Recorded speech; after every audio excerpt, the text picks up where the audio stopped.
Hi guys, welcome back to my channel. Today we are going to talk about some of the practical, actual ways that you can make actual money, actually run a business and make money while living a slow, soft girl life.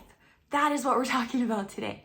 I'm sitting right here in my office right now, and just a little bit of background, I have built a couple different that we're working on currently, successful businesses with my husband, and am currently homeschooling my daughter, and I'm also very, very passionate about living a slow life yet having it really, really full. And these are some things that I've done, some shifts, some of them more mindset shifts, but then we're going to get to some really practical shifts that I have made in my life that have allowed me to do both of those things: run a successful business from home while also homeschooling, being very, involved, having a full life with other things going on, obviously, besides just those two things as well.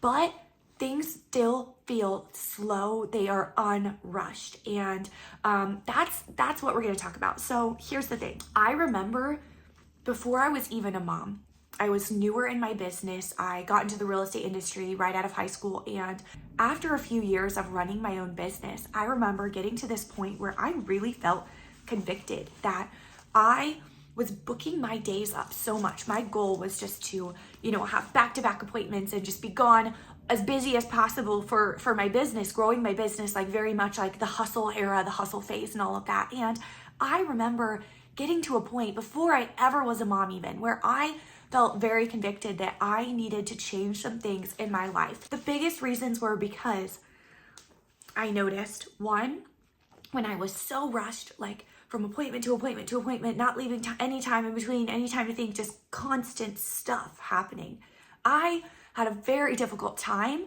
And this is something feel like I'm always still trying to learn and lean into doing more and more so and grow in. For sure, I have, a lot of room to grow in, for sure, I guess you could say, but I had a very hard time when that was my schedule, abiding in and living in and staying in God's presence throughout the day, if you know what I'm saying.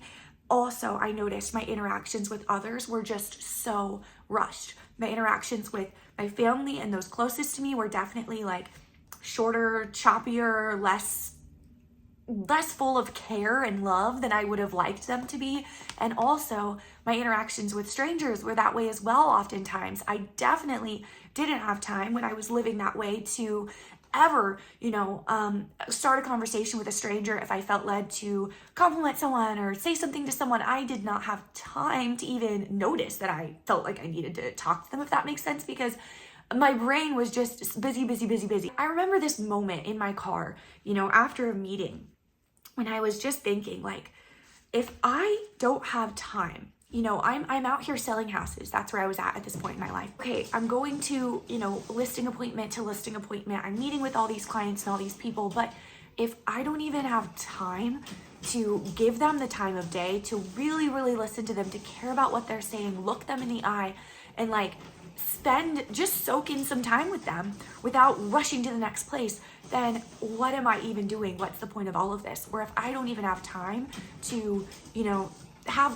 conversations with my family instead of just rushing, then what's the point? Because that's really what matters anyway. So that's where I made a lot of shifts. And then after becoming a mom, I made even more shifts. And these are the practical things that we're going to be sharing today. Something that I have not been able to get out of my head lately is Proverbs 21:5, and that says, "Steady plotting brings prosperity. Hasty speculation brings poverty." And again in Proverbs 13:11, it says, "Wealth gained hastily will dwindle, but whoever gathers little by little will increase it." And I think so often in our extreme microwave society, we think that slow success or little by little or steady plotting, like it says right here, we equate that to failing. We think that if something isn't just blowing up all of a sudden, then it must not be God. Or if something isn't just uber successful right out the gate, or it takes some time to actually grow, then we assume God's not breathing on it. And from my experience, that is just not been the case. I have grown a successful business. I'm currently in the works of growing a second successful business, and I have never had an instant where it was like all of a sudden, very quick, easy, all of a sudden growth. It's always been steady. Even this new business that I'm starting right now, I'm having about 2 Zoom calls a week, which it's consistent.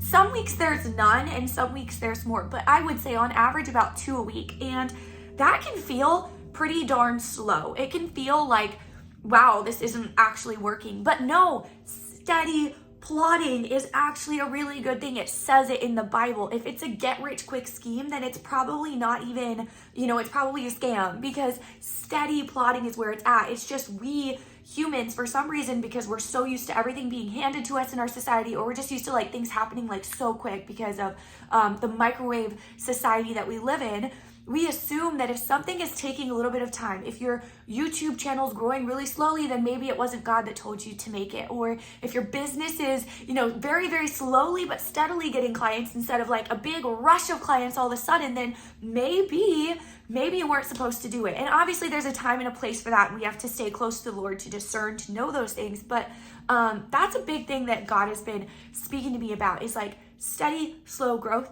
is actually a really, really good thing. Guys, we're gonna get into practical tips on how to grow and make money, actual money, while living a slow girl life. Okay, we're gonna get into those tips, but first I have just one more quick little like mindset shift to share to go along with steady plotting, bringing prosperity, and slow growth, little by little, actually being a good thing. Is that I remember back when my daughter was probably like 1.5, maybe 1, somewhere around there, I was really struggling with comparison and comparing my business and how it looked at that time to whoever else I saw online. And of course, what you see online isn't always the full truth, because people are only showing like the best parts of their life. So we all know that. But I was having a really hard time feeling like my business is failing, or it's just dwindling while everyone else is succeeding. And the thing is, I was actually making really good money at the time.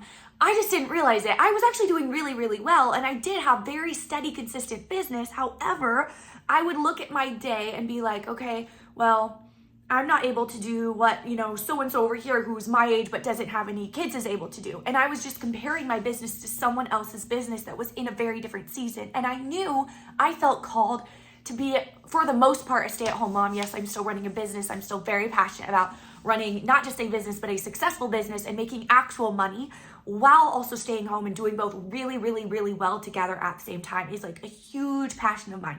I did not feel called to go the route of my daughter being in daycare all day or whatever.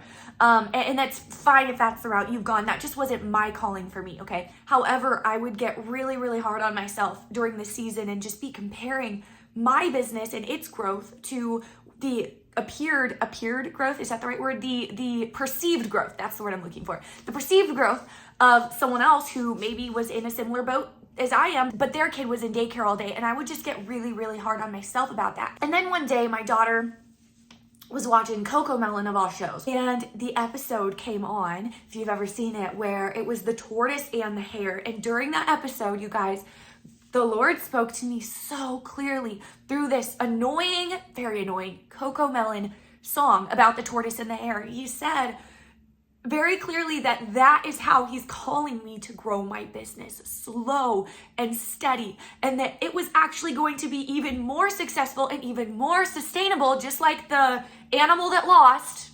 I don't know which one lost, the slow one, the tortoise lost. Just like the tortoise that lost, it would be even stronger and more sustainable. And he spoke to me about that so clearly that I literally started crying while I was watching CoComelon. From then on, I really had a different look at how I'm growing, and I really started to appreciate steady plotting, because steady plotting brings prosperity, and steady plotting is a part of living a slow life, a soft girl life, okay? Okay, so you're like, Mariah, you've convinced me. I'm ready to live a slow girl, soft girl life. That's the life I'm ready to live. I don't need to be hustling, but I do have big goals. I have big money goals. I believe that's a good, positive thing, and I want to reach those goals, but without sacrificing what matters most to me. How can I do it? Let me share what I've been doing and what's been working really well for me. Do the most dollar producing thing. The thing is, and this can apply, like I mentioned earlier, my businesses, because I have 2 different businesses I'm running right now. My businesses are in real estate. They're in the real estate space. But this can truly apply no matter what business you are, whether you are a wedding photographer, you got that side hustle, you got, an Etsy store, I don't know, whatever kind of mom business you have going, whatever that looks like. If you do, by the way, let us know in the comments. Let's support each other and cheer each other on. But whatever business that is for you, do the most dollar producing thing. You take a look at where have your most recent sales come from, not just your most recent, but your highest priced / easiest, best, smoothest to work with. Where have those come from? You do more of that and you cut out all the other things. I don't know about in your industry, but I know in mine, there are so many time wasters. There's so much confusion about what's the best use of time. The best use of time isn't having this giant checklist where you are making your website, you're perfecting your website, you're working all these back end things, you're making a blog, you're doing this. Those are not the most dollar producing things. Even posting on Instagram, not the most dollar producing things for our businesses. The most dollar producing thing is whatever brought you your latest, highest priced sale that you want more of, period. Instead of trying to do all of the things, do only that and focus on doing that more often and better. Focus on improving your skills when it comes to that dollar producing activity, whatever it is for you. For me, that was video content, not on this channel, on other channels that brought me business directly to my email inbox. So I focused on doing more videos and doing them better to the best of my ability without being a perfectionist, because that won't get you anywhere. The best quality while still pumping a bunch out. That was my focus, and I cut everything else out. So whatever that looks like for you, take a look at where has your business come from. Let's do more of that, and then let's figure out how we can improve and do that even better. My second tip is asking yourself, what are my true priorities? And does my weekly / daily schedule reflect that? For me, that means one of my priorities is reading to my daughter. Might sound kind of like a silly thing to put on your calendar, but I literally put it on my calendar and treat it like an appointment. And that is why, even in the busiest times in my business, I've always prioritized that one thing, because I know it checks off a lot of boxes. She's growing her vocabulary. We are connecting. It's something we both enjoy and can unwind doing. I literally put it on my schedule and treat it like it's an important appointment. So what is that for you? Is it visiting an elderly grandparent, or time with your spouse, or play dates for your kids? That's another priority. Is my daughter, like I said, we homeschool, so I want her around other kids consistently, but not just any other kids, like quality families that I, want us to grow and run with. And I'm really, really intentional in my life about building and keeping lifelong friendships. And I'm trying to help her do the same thing. I'm trying to help her build and grow and cultivate those lifelong friendships. And she is. And that's something that we put in our schedule every single week. So what do you prioritize? Those are things that are important to me in my life. So I put them on my schedule before the week starts, first and foremost, and then I plan everything else around it. My business, my work, I plan it around those things that I say are most important. Because if you say something is most important, yet you don't put it on your schedule, then it might not actually be what's most important in your heart. The next tip for living a slow girl life is cut out your distractions. I do not allow myself to scroll. I do run my businesses largely from a couple social media apps. I do get business from my phone, but I have major boundaries with my phone.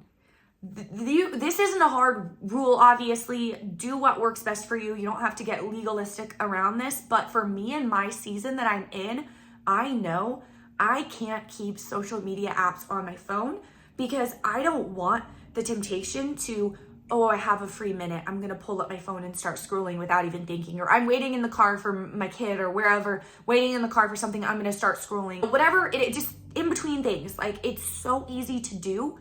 And I've really found that part of living a slow life is having a clear mind. And this is something that has allowed me even to feel the presence of God more, but also hear his voice more, is not having that constant distraction going through your mind. I really think it's very difficult to hear God often and clearly when we constantly have distractions and we never have like quiet, if you know what I mean. So that's a big thing for me. Something that I need to work on is not having podcasts playing too much or audiobooks, because those are things that I haven't limited as much. But I found that while I don't scroll so much, I do download social media apps maybe once or twice a day, or sometimes not at all during the day, sometimes only once a day, sometimes once a week, whatever is needed for my business at that time.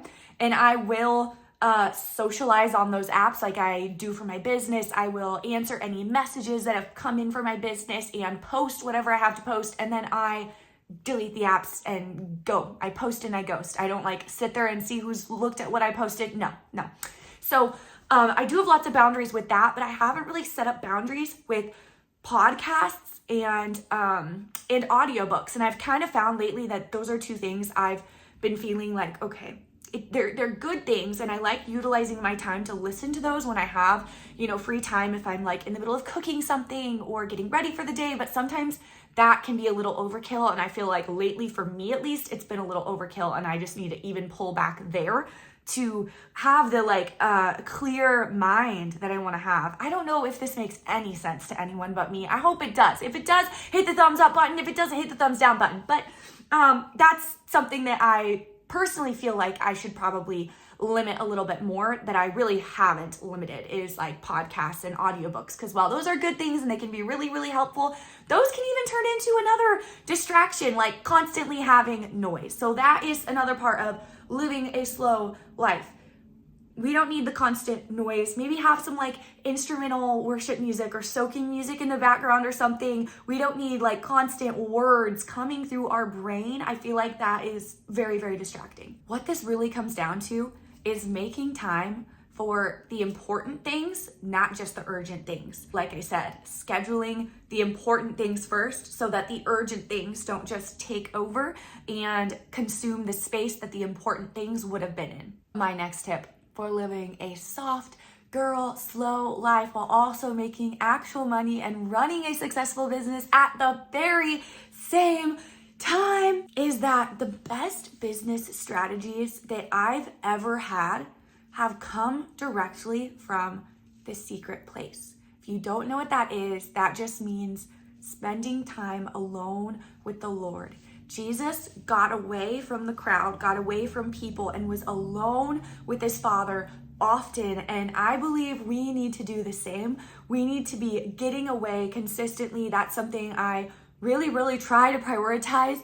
Starting my day alone with the Holy Spirit. Obviously, it can look many different ways, but just being in God's presence, not just reading the Bible or a devotional, but actually like sitting and soaking in and waiting in God's presence, and not waiting in his presence, obviously, because you're looking for answers. That's not it. But I found that when you're doing this, he starts speaking to you in this place, and he starts giving you answers, guidance, and direction. And it doesn't always, I will say probably not always, it doesn't usually make sense. Or it doesn't usually, what's the right word? Maybe not make sense, but he doesn't usually, at least from my experience, reveal the whole business plan, unfortunately. He doesn't reveal the 10 steps to whatever he's trying to do with you. He reveals step 1, and then you take a step in faith and obey. Even if it doesn't really make sense, even if other people might not get it, you take step 1, and then he will reveal step 2. That's generally how it's been for me. I could sit here and share so many different stories and testimonies around this, but I won't even get into this on a personal level. I will just say that I know for sure every one of my biggest business decisions and things that have changed my business, the strategies have literally come unexpectedly for the most part from sitting in this secret place with the Lord, waiting on him, and then he speaks something, and then of course obeying it. If you follow Jesus, the Holy Spirit lives inside of you, and he is like a bigger search engine than Google. So you literally have access to any strategy that you might need. And something that I do, that I've done for quite a while in my business, is every single day I say, God, order my steps. Tell me exactly what to do today, exactly how to spend my time, how to work, how often to work, when to work. I've been praying for the last few years very consistently for the Lord to tell me how to work, how often to work, when to work, basically to write my work schedule for me, write my business schedule for me. And honestly, from that has flown this amazing, beautiful, wonderful, peace-filled rhythm. It's not really a schedule, it's not rigid, but it is a very, very peace-filled rhythm, and it's led to days that are filled with peace and steady plotting. So that's what I'm gonna say about that piece. I actually did a video recently on this channel where I shared my daily rhythm right now as a running a business from home, but also homeschooling mom, and what works for me. The video is called something like how I finally learned to love staying at home as a mom, because that's something that for years I hated being at home, had to be like go, go, go, go, go. And then this is something that really changed. And the biggest thing that changed it was this rhythm that I share, the rhythm that I have in my day now. And so after this video, go find that one on my channel, because that goes into what the rhythm and schedule actually is that works really well for me. And hopefully it can bless you as well. Don't wait or procrastinate to follow inspiration or whims that come to you. Trust your gut, trust your intuition, trust what I would say as the Holy Spirit. The next tip is the concept of tithing your time. This is something that is not easy for me to do. It's easy for me to tithe my money. That's not really an area that I struggle in. However, just like when you tithe, you give God the first 10% of every penny that you make from any stream of income, and he then blesses it and grows it. That's just what happens. It's a kingdom principle. I didn't make it up. And that's not why you tithe. You tithe because, well, one, it's his anyway. We're obeying him, and we want to give. We want to sow into the kingdom and help people and all of that. But he does bless it because that's what his word said. That's what his word says very, very, very clearly that he'll do. And what his word says is just how it happens. So whether you like that or not, that's just the way it is. He blesses that money when you tithe that first 10%. Obviously it can be more, but that's what the tithe means. But when it comes to tithing your time, this is where I've really struggled. And tithing your time means you tithe the first 10% of your time. You take that first, chunk of your day or work time or whatever it is, and you spend that in prayer, in intercession, in worship alone with the Lord. And then he goes ahead of you and does what you can't do. He makes your work even more productive. He supernaturally comes in and gives you the strategies and what you need to work harder, not smarter. It's just a kingdom principle, okay? Like I don't know how it all works, but I know that's just the way that it is. And it can be very, very hard because sometimes it seems counterproductive. Sometimes, especially if I'm sitting and I love the presence of God so much. I love God's presence so much. I mean, who doesn't? Who doesn't want to just like sit and laugh and cry in his, like covered in his presence? It's the best thing in the whole entire world and the most joy that you can ever feel on this life. But sometimes when you're spending time with him, we don't feel anything. And it can feel like I'm wasting my time. But time with him is never wasted. And the thing is, While you rest, God goes to work doing supernaturally what you can't do. It's kind of, I compare it very similarly to tithing your money. And again, I gotta force myself to do this sometimes, guys. So the last thing that we're going to talk about in today's video about living a slow girl, soft girl life, while also making money, making real money, working from home and running a business is, let's find Proverbs 31, because here's the thing about the Proverbs 31 woman. Whenever I read this passage about the Proverbs 31 woman, I'm always so encouraged. I'm just going to read this and then we're going to talk about it. If you can find a truly good wife, she is worth more than precious gems.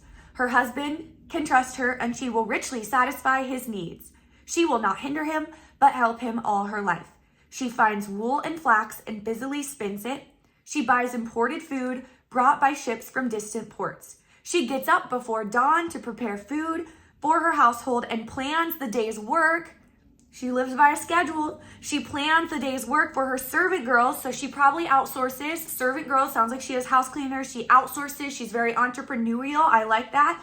She goes out into the field and buys it. She goes into a field and buys it. With her own hands, she plants a vineyard. So she's making money. She's an excellent wife and mom and homemaker that we're supposed to look up to, but she's also making money. We've got a point to all this, so don't go anywhere. She goes out into a field and buys it. With her own hands, she plants a vineyard. She's energetic, a hard worker, and watches for bargains. She works far into the night.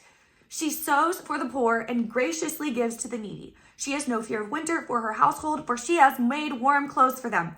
She also upholsters with finest tapery. Her own clothing is beautifully made, a purple gown, purple linen. Her husband is well known and sits at the chamber. With the leaders, she makes garments and sells them to merchants. So she's got like an Etsy shop or something. She's a woman of strength and dignity and has no fear of old age. When she speaks, her words are wise, and kindness is the rule of everything she says. She watches carefully all that goes on throughout her household and is never lazy.